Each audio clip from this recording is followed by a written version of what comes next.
Assalamualaikum warahmatullahi wabarakatuh. Sahabat yang dirahmati Allah, hari ini kita akan menyelami sebuah rahasia besar. Rahasia yang tidak tertulis dalam gelar, tidak terukir dalam batu prasasti, tetapi hidup dalam hati orang-orang yang namanya terus dikenang sepanjang zaman. Kita mengenal nama-nama besar seperti Sunan Kalijaga, Sunan Bonang, dan Sunan Gunung Jati. Nama mereka harum, kisahnya diceritakan dari mimbar ke mimbar, dari pesantren ke pesantren, bahkan hingga hari ini, jutaan orang menziarahi jejak langkah mereka. Tetapi pertanyaannya, bagaimana mungkin mereka tetap ikhlas, ketika kemasyhuran begitu dekat dengan diri mereka? Bukankah ketenaran seringkali menjadi pintu masuk kesombongan? Bukankah pujian yang datang bertubi-tubi bisa mengikis keikhlasan sedikit demi sedikit? Disinilah letak rahasia yang jarang kita pahami. Para wali tidak pernah mengejar terkenal, mereka mengejar riga. Ketika dakwah mereka menyentuh hati rakyat jelata, ketika kata-kata mereka meluluhkan para bangsawan, mereka tidak sedang membangun citra, mereka sedang membangun jiwa. Lihatlah bagaimana Sunan Kalijaga berdakwah melalui budaya wayang, tembang, pakaian, bahkan tradisi masyarakat tidak serta-merta dihapus. Beliau menyusupkan nilai tauhid di dalamnya. Mengapa? Karena tujuan beliau bukan popularitas, tujuannya adalah agar manusia mengenal Tuhan dengan cara yang mereka pahami. Sahabat, ada satu kisah yang jarang disampaikan. Ketika seorang murid memuji gurunya dengan penuh kekaguman, sang wali justru menundukkan kepala. Beliau berkata, "Jika engkau melihat kebaikan padaku, itu karena Allah menutup aibku. Jika engkau tahu aibku, mungkin engkau tak akan memujiku."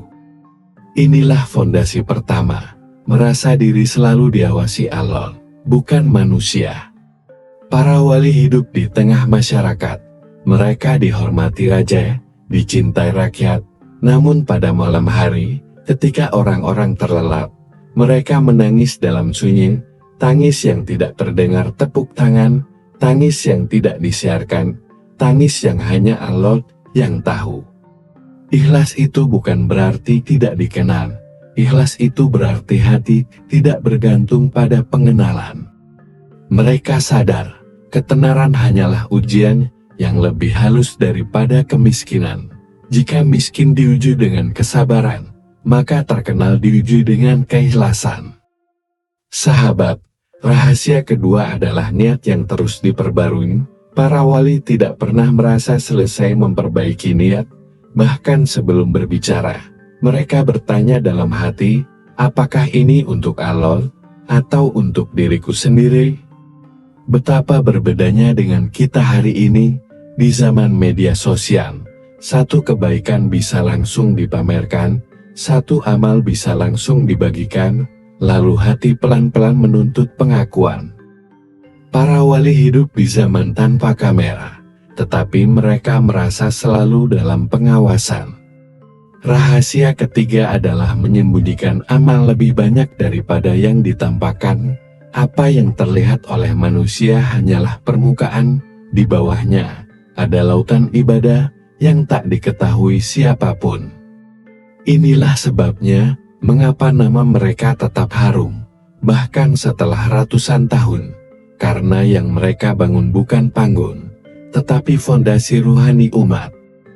Namun, ada satu rahasia lagi, rahasia yang lebih dalam, yang justru menjadi kunci dari semua itu. Rahasia yang tidak hanya membuat mereka ikhlas dalam ketenaran, tetapi juga tetap rendah hati ketika kekuasaan mendekat, ketika pengaruh semakin luas. Dan ketika murid-murid mereka mulai mendirikan kerajaan. Apa sebenarnya yang mereka lakukan ketika pujian datang bertubi-tubi? Bagaimana cara mereka menjaga hati agar tidak terjerumus dalam ujian terbesar? Merasa diri penting. Dan mengapa sebagian orang yang mengikuti jejak mereka justru tergelincir ketika mulai dikenal? Sahabat yang dirahmati Allah, ada satu sisi kehidupan para wali yang jarang tersorot, sisi yang tidak tercatat dalam babat, tidak terdengar dalam syair pujian, dan tidak terpahat dalam kisah-kisah heroik, yaitu bagaimana mereka melatih diri untuk menghilang di balik karya. Ketika pengaruh mereka meluas, ketika masyarakat mulai menaruh hormat yang begitu dalam, para wali justru semakin memperkecil diri di hadapan Allah.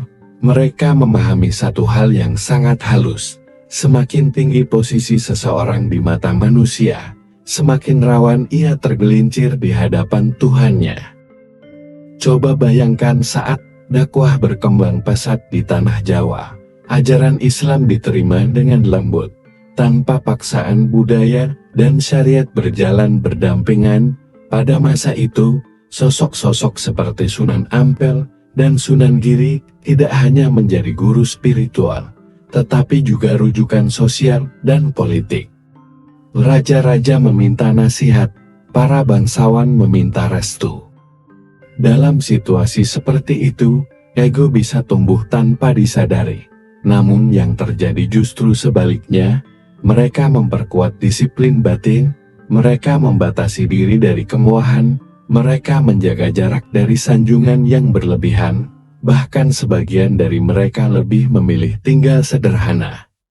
Meski memiliki kesempatan untuk hidup dalam kenyamanan istana. Mengapa?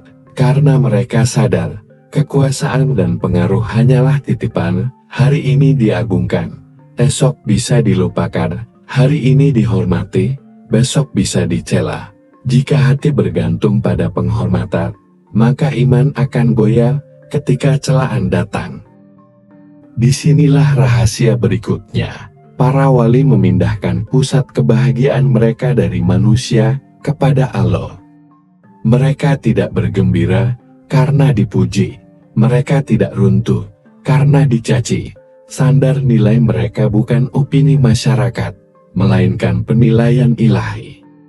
Sahabat, ada momen-momen ketika dakwah menghadapi penolakan. Tidak semua orang menerima perubahan. Ada yang mencurigai, ada yang menentang, bahkan ada yang memfitnah. Tetapi para wali tidak membalas dengan kebencian, mereka membalas dengan keteguhan dan akhlak. Karena keikhlasan bukan hanya diuji saat dipuji, tetapi juga saat disalimi. Ketika seseorang dikenal luas, godaan untuk mempertahankan citra sangat besar. Namun para wali tidak sibuk menjaga nama baik mereka di mata manusia. Mereka sibuk menjaga kebersihan niat dalam dada. Inilah mengapa pengaruh mereka bertahan melampaui zaman. Mereka tidak membangun ketergantungan pada figur, melainkan mengarahkan umat untuk bergantung kepada Allah. Mereka tidak ingin dikultuskan. Mereka ingin umat bertumbuh. Perhatikan dengan seksama, para wali tidak pernah menjadikan diri sebagai pusat cerita. Mereka selalu menggeser perhatian kepada ajaran, bukan kepada pribadi. Jika ada keajaiban, mereka kembalikan kepada kuasa Tuhan. Jika ada keberhasilan, mereka anggap sebagai karunia, bukan kemampuan. Sahabat, rahasia terdalam itu ternyata bukan teknik, bukan strategi komunikasi, bukan pula kecerdasan sosial semata. Ia adalah kesadaran terus-menerus bahwa hidup ini singkat, sementara pertanggungjawaban di akhirat sangat panjang. Kesadaran itulah yang membuat mereka waspada terhadap tepuk tangan. Kesadaran itulah yang membuat mereka takut terhadap popularitas. Dan kesadaran itulah yang membuat mereka tetap tenang ketika pengaruh semakin besar. Namun perjalanan ini belum selesai. Karena menjaga keikhlasan saat sendirian berbeda dengan menjaga keikhlasan saat ribuan pasang mata memandang. Ada latihan batin yang lebih berat lagi, latihan yang bahkan tidak semua murid mampu melewatinya. Latihan ketika keberhasilan mulai diwariskan. Latihan ketika generasi penerus membawa nama besar sang guru. Di titik itulah ujian menjadi jauh lebih halus dan jauh lebih berbahaya. Apa yang dilakukan para wali agar warisan dakwah tetap bersih dari ambisi pribadi? Bagaimana mereka memastikan bahwa cahaya yang mereka nyalakan tidak berubah menjadi api kesombongan di tangan generasi setelahnya? Sahabat, kita akan memasuki bagian paling dalam dari rahasia itu, dan di sanalah kita akan menemukan bahwa menjaga hati ternyata jauh lebih sulit daripada membangun peradaban.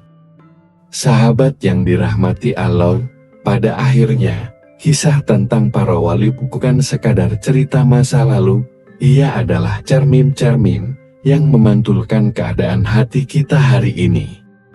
Kita hidup di zaman ketika satu unggahan bisa membuat nama melambung, ketika tepuk tangan datang dalam bentuk angka, komentar, dan pujian yang terus berdatangan. Di tengah arus itu, pertanyaannya bukan lagi berapa banyak yang mengenal kita, melainkan untuk siapa semua ini kita lakukan.